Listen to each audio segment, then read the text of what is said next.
दर्पण दृश्यमान नगरी तुल्यं निजान्तर्गतं पश्यन्नात्मनिमायया बहिर्वोद्भूतं यथा निद्रया यत्साक्षात् कुरुते समये स्वात्मानमेवाद्वयम् तस्मै श्रीगुरुमूर्तये नमेदं श्रीदक्षिणामूर्तये दूर्वादलद्युतितनुं करुणाब्जनेत्रम् हेमाम्बरं वरविभूषणभूषणाङ्गम् कन्दर्पकोटिकमनीयकिशोरमूर्तिः पूज्यं भज जानकीहम्। ॐ शान्ति शान्ति शान्ति। प्रभुपद पंकज नामहि सीसा गरजहि भालु महाबल कीसा देखी राम चितई कृपा करी राजीव नैना राम कृपा बल पाई कपिंदा भय पक्ष जुत मनहु गिरिंदा हरख राम तब कीन पयाना सगुन भये सुंदर शुभ नाना जासु सकल मंगलमय कीर्ति तासु पयान सगुन यह नीति हरखि बामं धनु कहि देहि जोई जोई सगुन जानकी होई अस गुण भयउ राम नहीं सोई चला कटक को बरने पारा गरजहि बानर भालु अपारा नखयायुध गिरि पादप धारी चले गगन मही इच्छाचारी के हरिनाद भालु कपि करही सगमगाहि दिग्गज चिक करही दिग्गज सागर खर भरे मन हरख दिन कर सोम सुर मुनि नाग किन दुख तरे कट कट ही मरकट विकट भट बहु कोटि कोटिन जय राम प्रबल प्रताप कौशल नाथ गुण गण गावहीं सही सकन भार उदार अहिपति बार बार मोहई गहि दसन पुनि पुनि कमट पृष्ठ कठोर सोहई रघुवीर रुचिर पयान प्रस्थिति जानि परम सुहान जनु कमट कर पर सर पराज सु लिखत विचल पावनी यही विधि जाय कृपा निधि उतरे सागर तीर जहाँ तहाँ लागे खान फलो भालु विपुल कवि वीर सियावर रामचंद्र की जय। अब बंदर सेनापति जो है वहाँ आकर के भगवान के चरणों में सिर झुकावें और भालू भी ऐसा करें और महाबली हैं सबके सब गर्ज रहे हैं। जब रामचंद्र ने सब बंदर भालुओं की सेना देखी कृपा करके राजीव नयन भगवान ने उनकी ओर कृपा करके देखा, कृपा दृष्टि से कृपा की चितवन से उनको देखा। आँख आँख में भी फर्क होता है, वो मांगने की आँख जुदा होती है, प्यार की आँख जुदा होती है, डांटने की आँख जुदा होती है। तो उन्होंने कृपा की दृष्टि से देखा।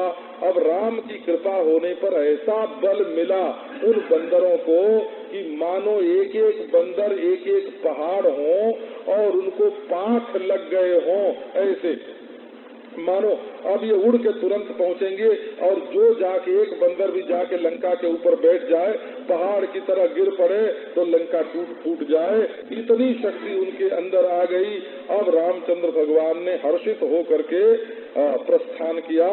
शत्रु को जीतने के लिए प्रस्थान करें तो शोकग्रस्त चित्त से दुखग्रस्त चित्त से प्रस्थान नहीं होता है। और बड़े सुंदर शुभ नाना प्रकार के शकुन होने लगे जिनकी कीर्ति मंगलमयी है। भगवान की कीर्ति का गान करो तो सब सगुन अपने आप हो जाता है। उनके प्रस्थान के समय, प्रयाण के समय, यात्रा के समय ये सगुन होता है। ये तो नीति है। नीति है माने सगुन भी अपने को सगुन बनाते हैं कि रामचंद्र के लिए अगर हम न हुए तो अब किसके लिए होंगे, और इनके लिए होंगे तो सब लोग हमको सच्चा समझेंगे क्योंकि इनकी तो जीत होने ही वाली है। अब जानकी जी को लंका में पता चल गया कि रामचंद्र जी ने प्रस्थान कर दिया, चल पड़े किष्किंधा से। कैसे? फरक बाम अंग जनु कही दे ही, बाएं अंग जो है वो फड़क फड़क करके मानो कह रहे हैं कि रामचंद्र चल पड़े। और जो जो सगुन जानकी जी के लिए होता है वही वही बायां अंग रावण का भी फड़कता है, मानो उसके लिए असगुन हो गया।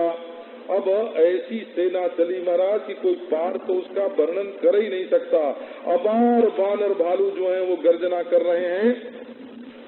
ये नख आयुध है, इनके लिए हथियार की भी जरूरत नहीं, ये तो नोच लें वैसे ही नाखून से महाराज और अतड़ी निकाल लें और फिर कोई पहाड़ उठा के चले कि हम ये अभी से लेके चलते हैं रावण को मारने के लिए, कोई पेड़ उखाड़ के चले।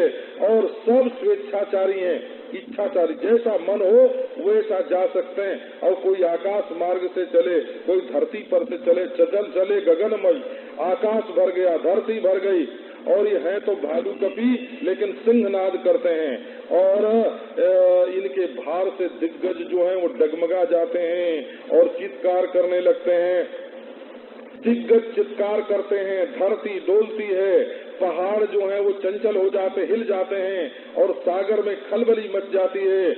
और सूर्य, चंद्रमा, देवता, मुनि, नाग, किन्नर, इनका दुख मानो टल गया हो, मन में हर्षित हो रहे हैं। विकट भट जो मरकट हैं, करोड़ करोड़ वो कटकटाते हैं और दौड़ते हैं और प्रबल प्रताप कौशलनाथ भगवान श्री रामचंद्र जी के गुण गण का गान करते हैं और जय जयकार मनाते हैं। कहते हैं उस समय बड़े बलवान जो अधिपति हैं शेषनाग भगवान, क्या हुआ कि उनसे पृथ्वी का भार ही न सहन हुए। सही सकन भार उदार यही पति, शेष जी पृथ्वी का भार नहीं सह सकते हैं, बार बार ही मोहई, बार बार बेहोश हो जाते हैं, लेकिन ये भी चाहते हैं कि पृथ्वी गिरने न पावे। तो गही दसन पुनि पुनि कमट पृष्ठ कठोर सो की मिसोहई, वो अपने आधारभूत जो कच्छप हैं, शेष जी किस पर रहते हैं? शेष के सिर पर पृथ्वी, और शेष किस पर? बोले कच्छप पर। आधार शक्ति भगवान है, उन्हीं पर तो रहते हैं ना। सो महाराज बारंबार जो है वो अपने दांतों से कच्छप के पृष्ठ को पकड़ने की कोशिश करते हैं कि हम कहीं नीचे न जाएं, सहारा लेकर के पृथ्वी को धारण करें। तो वो पीठ तो बड़ी कठोर है, वो दांतों से पकड़ी नहीं जाती है और बारंबार पकड़ने की कोशिश करते हैं। तो कहते हैं ये कैसा मालूम पड़ता है? रघुवीर रुचिर पयान प्रस्थिति जानी परम सुहावनी, मानो रघुवीर जो हैं वो ये जो धावा बोलने के लिए लंका पर यात्रा कर रहे हैं, प्रस्थान कर रहे हैं, ये बड़ा सुंदर है। तो शेषनाग ने सोचा कि इसको लिख लेना चाहिए। तो बारंबार धरती के भार से उनका सिर झुकता है और उठता है।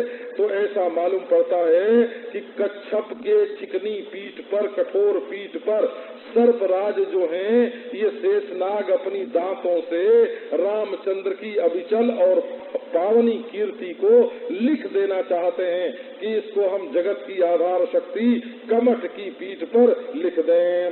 तो इस प्रकार जाकर के कृपानिधि भगवान समुद्र के तट पर उतरे।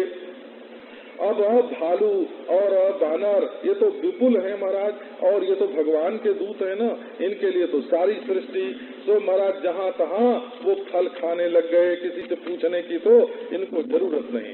रामचंद्र भगवान ने ऐसी सेना इकट्ठी की कि जिसको राशन न देना पड़े, कि जिसको हथियार न मंगाना पड़े, कि जिसको सोने के लिए, बैठने के लिए कोई इंतजाम न करना पड़े, अपनी मौज से खा ले, अपनी मौज से सो ले, अपनी मौज से हथियार ले लें और जब जित चाहे हमेशा लड़ते रहें, ऐसी सेना इकट्ठी की।